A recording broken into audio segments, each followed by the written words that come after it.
So, have you heard the story about Steve Harvey? Yeah. Steve Harvey got into trouble recently because he sort of got in trouble. I mean, he's the boss, and he's the EP of his show, so I don't know how much trouble he's going to be in exactly. But he basically sent a letter to the staff that said things like, do not come to my dressing room unless invited. Do not open my dressing room door. My security team will stop everyone from standing in my door who have an intent to see me or speak to me. Do not approach me while I'm in the makeup chair. I mean, this is the letter he wrote.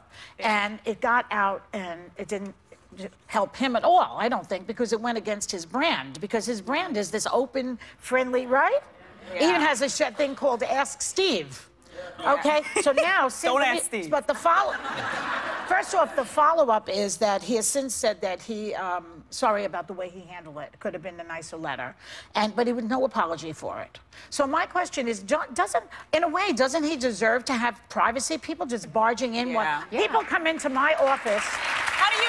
I thought that was your list, actually. No. That's not your list? My door is open a lot. It is. And people come in and catch me in my brassiere constantly. They're nice, by the way. Happened. Raise your hand if you've seen Joy in her brassiere. Don't raise your hand. I wear a one-piece, and even And the control room's actually all raising their hands right now.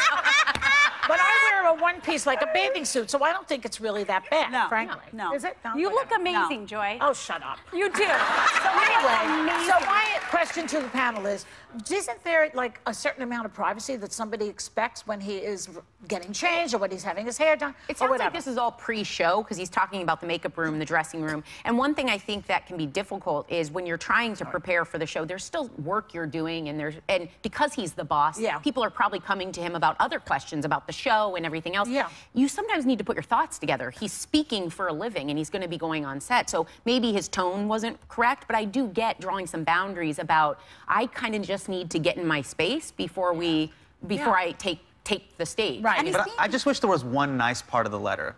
The whole letter's like, do not disturb. Do not disturb. If you think I'm talking about you, I am. I'm like, just be like, you guys are all so great. I love working with you. By the way, Pizza Fridays. If you just buffered it with something nice, you'd be like, all right. See, but that wouldn't be a real moment. I think what happened was, this happens to me sometimes, I have like a tantrum, like a rant I go on.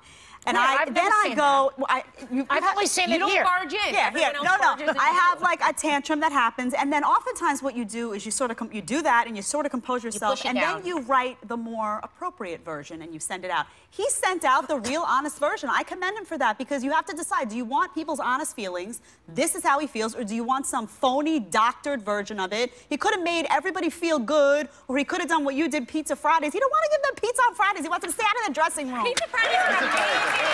I don't agree. I still stand I don't agree with that. You know? I don't Sarah, agree you with brought up that. boundaries, though, and I think this is a lesson to everybody. My therapist actually did, but Oh, I'm your repeating it. therapist. Okay, give your therapist some credit. What did she say? What did the therapist? Boundaries. Boundaries. What I about think- them? Drawing emotional boundaries. Oh, of course. Exactly. Yeah. Emotional, Invisible. physical, but this is a lesson to all of us to draw boundaries. I know I kind of have an open door policy, but there are moments too where I just need a moment of silence. But I think about it and I'm like, this is my fault because I didn't draw any necessary boundaries. That's right. And maybe this is just too little, but some too late. people are just rude and they just barge in anyway, whether you have boundaries or not. True. Maybe he tried that too. Maybe he tried the nice way, like to talk soft about it, or obviously this seems like this was like the last straw. It was like, okay, I have to do it this way, I know, but or don't it's you not see, going to happen. as his manager, if I were his manager, I would have said, you know what? This goes against your brand. You're going to lose people. You can't do that. Maybe Everything gets out. Don't put it in writing. I mean, now I respect him for being honest. Like, if that's how you feel, like, I'm one of those people. It's like, if that's how you feel, tell me how you feel. If it hurts my feelings, How to whatever. Win Friends and Trump's Influence America. People by Jedediah Bila. We'll be right back.